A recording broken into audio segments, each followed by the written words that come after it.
Hey girl, in today's episode of the podcast, we're going to be talking about decisions and why granting yourself allowance, granting yourself permission actually changes everything. You see, pre-deciding is an act of self-trust. You're simply trusting your future self to follow through later, but it requires you to decide today. I hope you enjoyed today's episode. It's a special one from me to you. Hey girl, welcome to the Her Best Self podcast. I'm Lindsay Nickel, former competitive figure skater and perfectionist, turned God-led imperfect boy mom and digital CEO. If you find yourself constantly thinking about food and wondering if you'll wake up one day free from the obsessive thoughts and behaviors controlling your life, then I've created this podcast for you. Because I know exactly what it's like to be a downright hot mess, trapped in the destructive cycle of disordered eating. I finally found freedom, and you can too, girlfriend. So if you're ready to heal your relationship with food and body and break the chains of control and show up in your best health, then grab your favorite Tarjay journal and let's get to it. So you can start living your best life as your best self. Hey girl, welcome back to the show. As I was prepping for today's show, I wanted to do something a little bit different, and I wanted to show an example during my recovery and why choosing and deciding gave me permission to take action. And if you're struggling with taking action, this episode is going to hopefully be a breath of fresh air. So we're going back in time. We're going to a time that I remember very vividly. I was in the early phases of my recovery from anorexia, and I was going into the grocery store, and I was standing in the peanut butter aisle for 20 minutes. That's how long I'd been standing there, staring at the back of peanut butter jar after peanut butter jar, just reading labels, comparing calories, analyzing ingredients. And I remember this so vividly because I used to do this with many different things. It wasn't just peanut butter, but peanut butter this day is something that as I was kind of going through my journals and thinking about what I wanted to talk about today, it just really clicked. So I wanted to share this specific story with you, but I would go to the grocery store, and maybe you are like I once was, and you find yourself in the grocery store having a hard time. The grocery store can be a super triggering place. And I remember my heart just racing and my palms are sweaty and I was exhausted with my own stuff. But I was also starting to accept that, okay, Lindsay, you're going to have to maybe eat some new things or incorporate some different things. But peanut butter was scary to me, a total fear. I would tell people I didn't like peanut butter, which was a complete lie. I mean, I grew up on peanut butter and jelly sandwiches, which I adored. I adored the taste of it. I even craved it at times, but I wouldn't trust myself around it when I was sick with the disorder. I was terrified. I was terrified of a lot of different things. I think I was terrified of eating the entire jar and knowing the calories, but also the limited quantity that I felt like I could have, even if I wanted, made it feel super unnecessary and off limits. So there I was doing it again in the grocery store, standing in the aisle with the peanut butter jars, doing my usual 20-minute comparison exercise, when something inside of me shifted. What am I doing? Was the question that I wrote about in my journal. I am so tired of this routine. I am tired of coming into the store only to spend all of this time in indecisionville when I never really had any intent to change my behavior in the first place. Like, what was I doing? Even if I did leave the store with something, I'll be honest with you, it was rarely consumed, especially if it didn't feel safe. But what I recommend if this story resonates with you is to think about what I'm about to tell you. Indecision is a decision. Indecision is the decision to stay exactly where you are. But on this day, I got so tired of staying exactly where I was, doing the same thing, staring at the back of labels. I was so tired of my own pattern that I decided to assign myself a task, to give myself a challenge. And that's when I pre-decided that my assignment was going to be the next time I walked into this store to choose a jar of peanut butter, to carry it home, and to make something with it. And sis, that decision, that one decision changed many things moving forward for me. Here's what I want you to know. You are one decision away from a completely different life. Not 10 decisions, not the perfect plan, not waiting until you feel ready or brave or confident, not trying to find the perfect support team. You are one decision. That day in the grocery store, I wasn't any less scared of peanut butter than I was the day before. Actually, I was probably more scared of it because I was standing there going, I know that I'm coming in here to grab a jar and to leave with a jar and to do something differently. But that was a decision. That is when I decided that I was the boss of me, that voice that lived inside of my head wasn't going to decide. I got to decide how I wanted to be defined. And I no longer wanted to be scared of a jar of peanut butter. And I know that I say that and it sounds like I'm minimizing it, but this is the stuff, sis, isn't it? So instead of my usual routine, staring at the labels, analyzing, comparing, leaving with nothing or leaving with something and it's sitting and rotting on the shelf, I decided. I chose based on what sounded good. I refused to do the 20-minute comparison exercise again. And you know what? I will never forget that peanut butter toast. It's something that I cherish today and I have it regularly because it wasn't just about the food, and this isn't just about the food. I know we hear that in the industry all the time. It was about what that decision represented for me. It showed me that I was capable and I was able, but nothing changed until I decided that something would change. Does that make sense? Like, here's the thing about decisions in recovery. Every decision is actually an act of permission.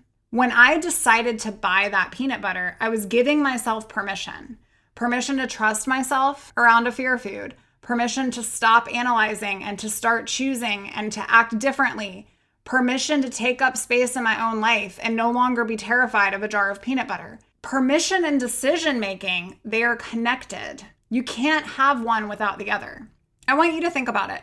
How many times do you know what decision would help you move forward, but you don't give yourself permission to make that decision happen or to take that step? Maybe it's you know you need to eat more, but you don't grant yourself permission to actually do that.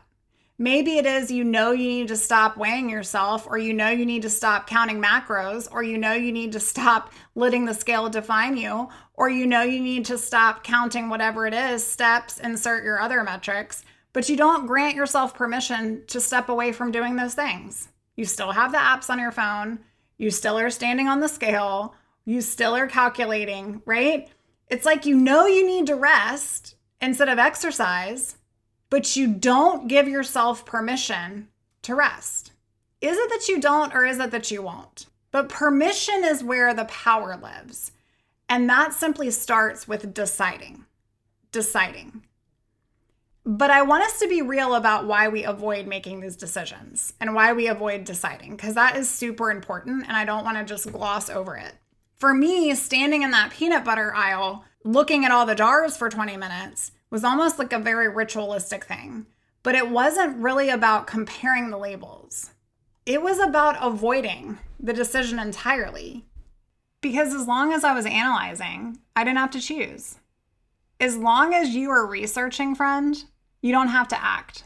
As long as you stay stuck and indecision, you don't have to face what's hard. Indecision is a decision. It's the decision to stay exactly where you are. Every time I left the store empty-handed, I decided that the fear was more important than my desire for freedom. I was deciding that peanut butter was for other people, but never me. I even tell myself that. I would say, no, that's just for normal people that can eat that kind of stuff, but you can't. What decisions are you avoiding right now, sis? The decision to eat the food that terrifies you, or the decision to stop tracking every bite of it? How about the decision to trust that your body knows its set point, that your body knows what's best for you, or the decision to ask for support or put yourself first for a change? The decision that you're avoiding is usually the exact decision that will set you free. I'm going to say that one again. The decision that you are avoiding is usually the decision that will set you free. And looking back now, knowing what I know after years of coaching women through recovery, I can see that that peanut butter decision was a turning point in my life. Not just because of the peanut butter, but because of what the decision taught me. And that's what I wanted to share. If I could decide and do with peanut butter, I could do that exact thing with other things too. The act of one allowance or one permission slip, giving myself that permission to choose, to trust, to do something entirely off the rails, it opened the door to so many other permissions. Permission to stop reading the label because I survived. Permission to trust that I was capable because I was. Permission to eat other things that scared me because I had done the peanut butter. Permission to be imperfect. I was allowed to be scared and terrified and have all of these thoughts in my head at the same time, fighting each other. And lastly, one that really came up for me as I was writing today's content for the show was giving myself the grace to choose that I could be someone that really liked to have control over my life, but I could also give myself allowance and permission to choose freedom entirely instead. See, permission creates that momentum. It's one thing leads to the next thing and to the next thing. And sometimes we're terrified of that. That's honestly, if I think about it, why I was terrified to have the peanut butter, because I was scared that if I granted myself permission to take a bite of it, then I might not stop. But you know what?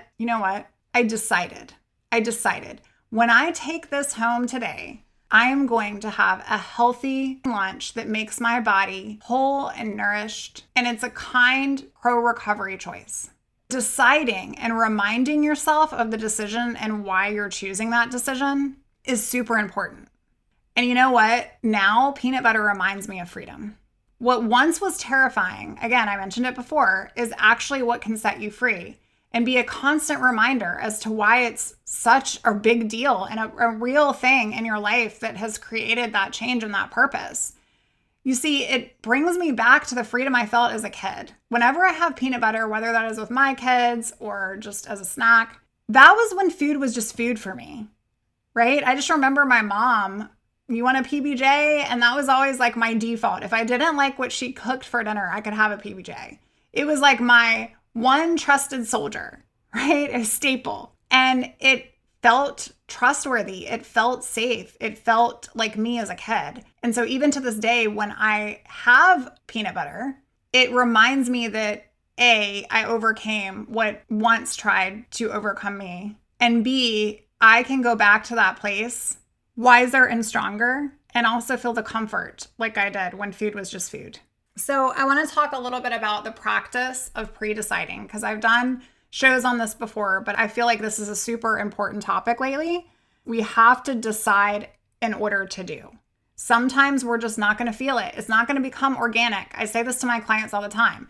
You can't expect to be an intuitive eater when you haven't given yourself permission or allowed yourself to be one. So instead of walking into the store hoping I was going to magically feel brave, I decided ahead of time what I was going to do. I assigned myself homework. I gave myself a task. I made the choice before I was face to face with what the fear was going to look like.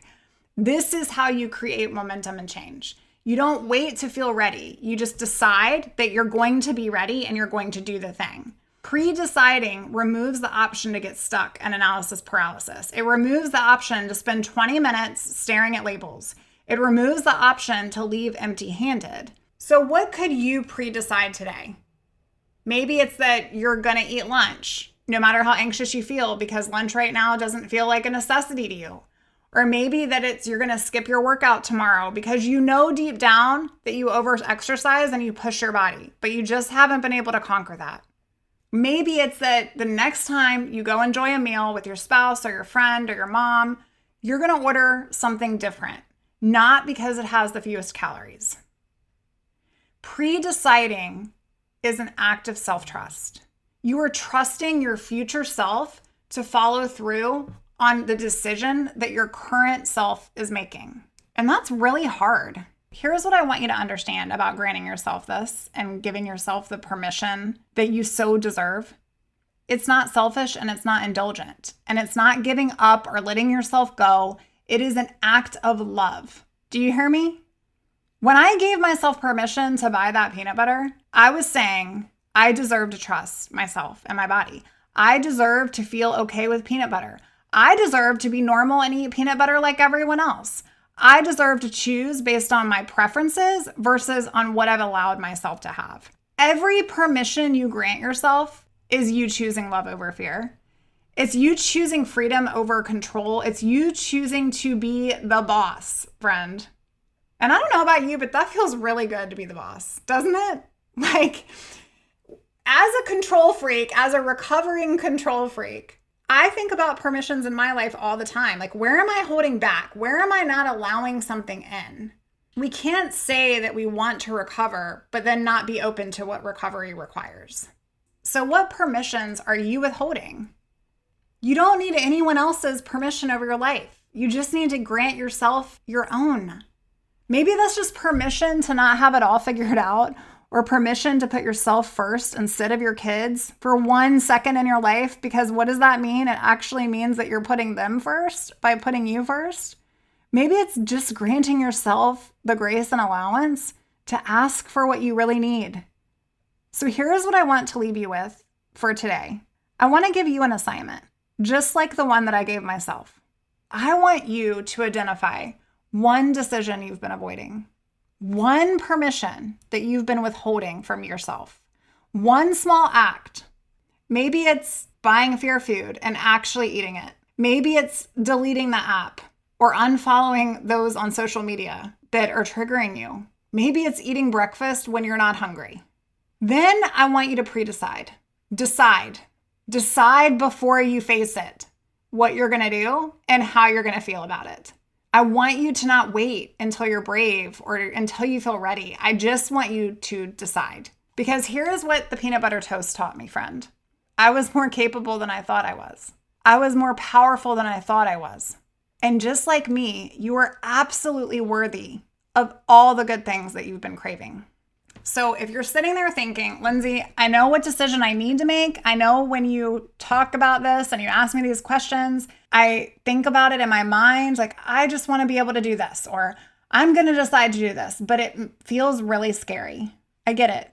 Some decisions feel too big to make by yourselves, and that's okay. Sometimes the first decision you need to make is the decision to get help.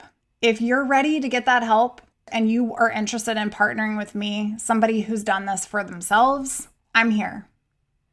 I want you to head over to herbestself.co, fill out a client application.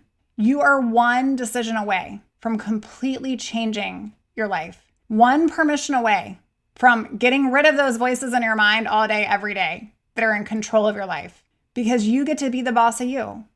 And it starts by acting like it. And remember, the permission is already granted. You can make the decision and you can experience a changed life. I love you, sis. I hope this one was impactful for you. And as you go into your weekend, just know I'll be thinking of you. I'll be praying for you. And I will be sending you all of the recovery hugs. Oh, friend, thank you so much for letting me share what was on my heart today. My hope for this podcast is to help more women find freedom from food and body. If this has empowered or blessed you, let me know. I'd be honored for your rating and review of my show, and I'd love to connect with you in my private Facebook community. You really can move from perfection to purpose. Let's break the chains together. I'll help navigate the way. Until next time, bye for now, girl.